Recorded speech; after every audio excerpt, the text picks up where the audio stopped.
Our representatives must stand up for us, the people who represent them. When do we want it? Now! What do we want? Housing! My name is Christina Folsom. I am a leader of Vocal Kentucky. Since we've been in office, we've been dealing with the housing crisis as we have all been dealing with. We don't have to sugarcoat this. We are in a housing crisis. On a federal level, it's going to trickle all the way back down to the state.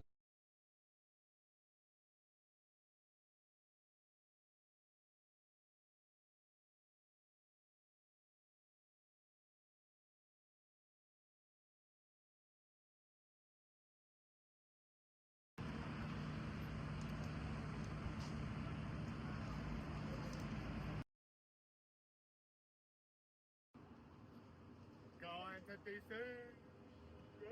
You need some help?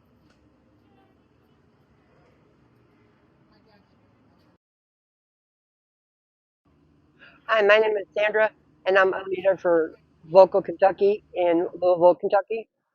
And I got connected with Vocal when I got clean and sober, because they were a positive structure in my community, and I wanted to lend my voice to help others that didn't have a voice. Um, I got stuck.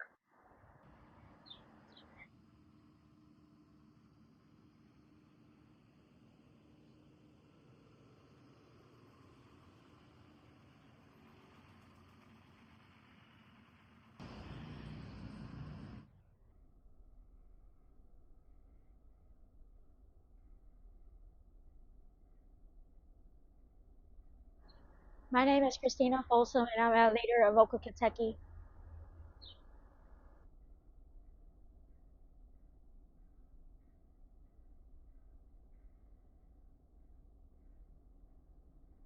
Okay, so hi, my name is Christina Folsom. I'm a leader of Vocal Kentucky. What got me involved in vocal is being part of the housing and the failed drug war.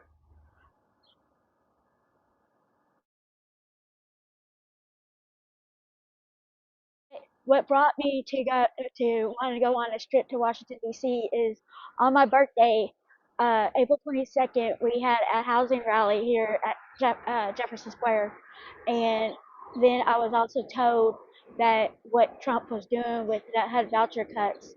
I have a voucher myself, so I was fired up, I was angry and mad, and I wanted to go and voice my opinion and my voice. Housing now!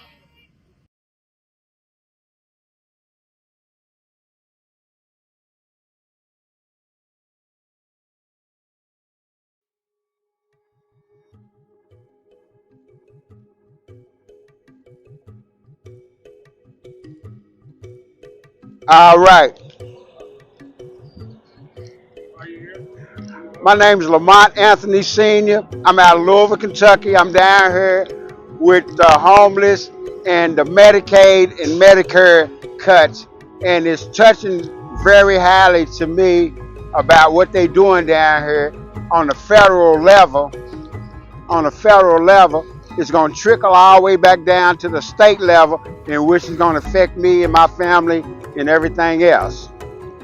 So I hope to get in there to see Marvin McGarvey, our congressman in the 3rd District, and Tim Massey and Al Sharpton.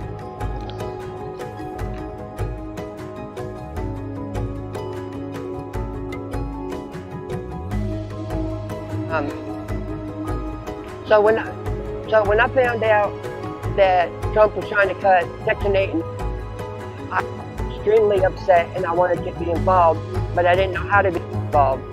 So I went down to Vocal Kentucky and I asked about it, at which time I was informed that I had become a leader because of all the stuff that I had done and the positive I had been in the community.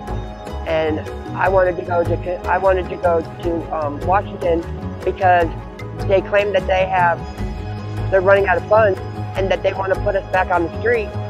And I took myself out of them elements. I don't want to go back to them. So I need to use my voice to be heard above all the other voices in Kentucky that can't be heard. So in the way that I feel about it is one voice, one sound. And hopefully I can change something in the legislature. Hopefully I can change their law.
I've done several different speaking events dealing around housing in the Federal Drug War. Um, so, but what really upsetted me about what really made me want to speak about housing and the HUD voucher cuts, because I have family that are friends even that's on Section 8, and that was on the streets with me. And if they do these cuts, like a lot of people will be losing their housing and funding and stuff like that. As if I would lose my voucher today, I wouldn't have nowhere to go but back to the streets. And I built myself out of those elements, and I just don't think it's fair that you're gonna take vouchers from people that are indoors to make them be homeless again when there's not even enough funding to house everybody.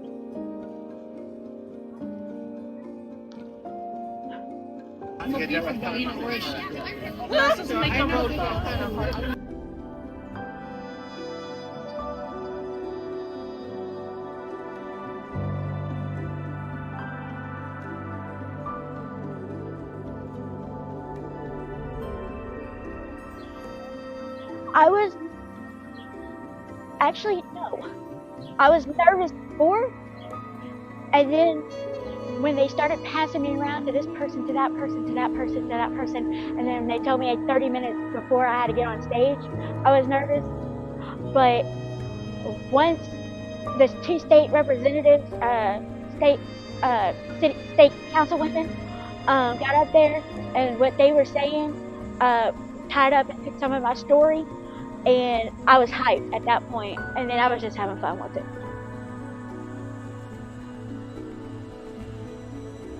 My name is Christina Folsom, and I am a leader of Folsom.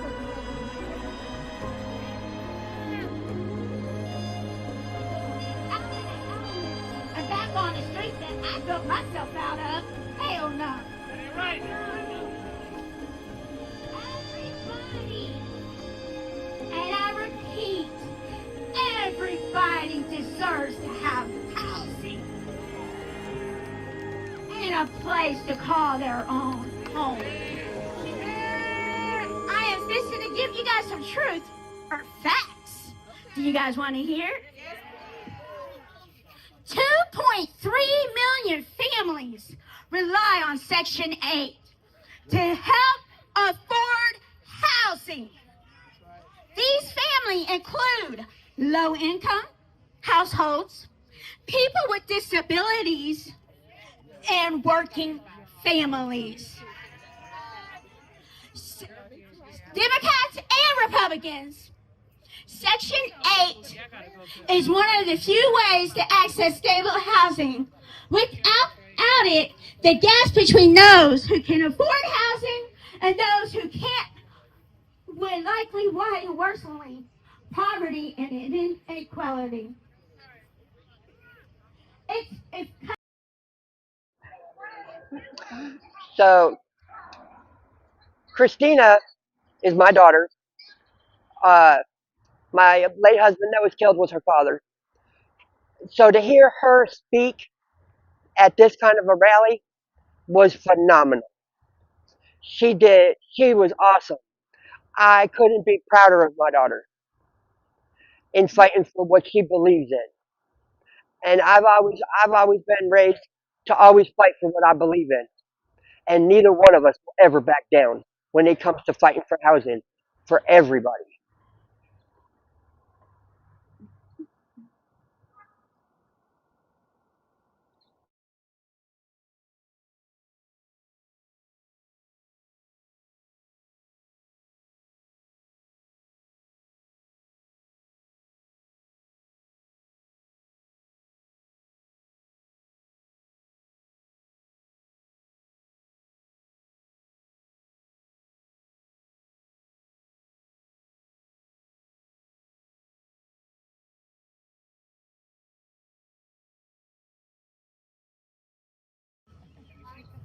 I've been homeless for 3 years, and I'm blessed to have been housed for the last 2 years. But before I became part of the system, I was fighting for housing because it's just the right thing to do. But never thought I would be part of it. But I am, and I'm fighting for my life as well as the people's lives as well. Right now, this governor, this government, put it this way, okay? They demolishing a lot of our rights, and I'm part of that part that's going to affect my housing when the federal money is not going to be allocated, not just to New York, but all across the state. We are in jeopardy of being homeless. This is my great grand, and I have custody of him, and I need to make sure that he is housed.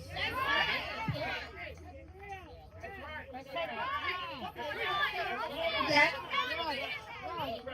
we need to make sure that we fight these bullies because we are right. Right always win. And we just have to, with this say, vocal voices of community actors, of leaders. If we don't use our voice, we're not going to get nothing. You understand? Even since I've been in office, we've been dealing with the housing crisis as we have all been dealing with, because we don't have to sugarcoat this. We are in a housing crisis. People, some of us, are grateful for the work, the advocacy, the activism, the organizing that you all are doing. And it's really important now more than ever. So I'm Summer Lee, and I'm from Pittsburgh, Pennsylvania. This is my second term in Congress. And I just really quickly, just like housing for us. So for the last 2 years, or maybe even since I've been in office, we've been dealing with the housing crisis as we have all been dealing with, because we don't have to sugarcoat this. We are in a housing crisis all over this country, the wealthiest country on earth. Well, the way and what we've been dealing with over in Western Pennsylvania, my side of the country, we've been dealing with the housing crisis of private equity, where we have these private equity firms that they've bought up all of our housing. They're raising the rents, of course. But then they vanish whenever it's time for them to do any updates, any repairs. Anytime somebody complains, they see the conditions that they have our families living in, and they're just nowhere to be found. So we've been in Pittsburgh dealing with these slumlords, corporate slumlords, private slumlords, who are not responding to any maintenance requests. They are allowing pests, rodents, take over homes. All right, so when we went to go talk to the Congress, uh, the thing that irritated me is that we couldn't get past the receptionist in the office. When they could have instead of trying to push us out the door, they could have said something to us or listened a little bit. Some of them did. We went to two, and only one of them even gave us the time. Everybody else was like in a hurry to shoot us out the door. And to me, that makes me feel like you don't care about the cause and you don't care about what we're trying to pass to get you to change the law for people like me and all of the people that are up here in D.C. fighting for housing. It took us a long time to get our housing and to get up off the streets.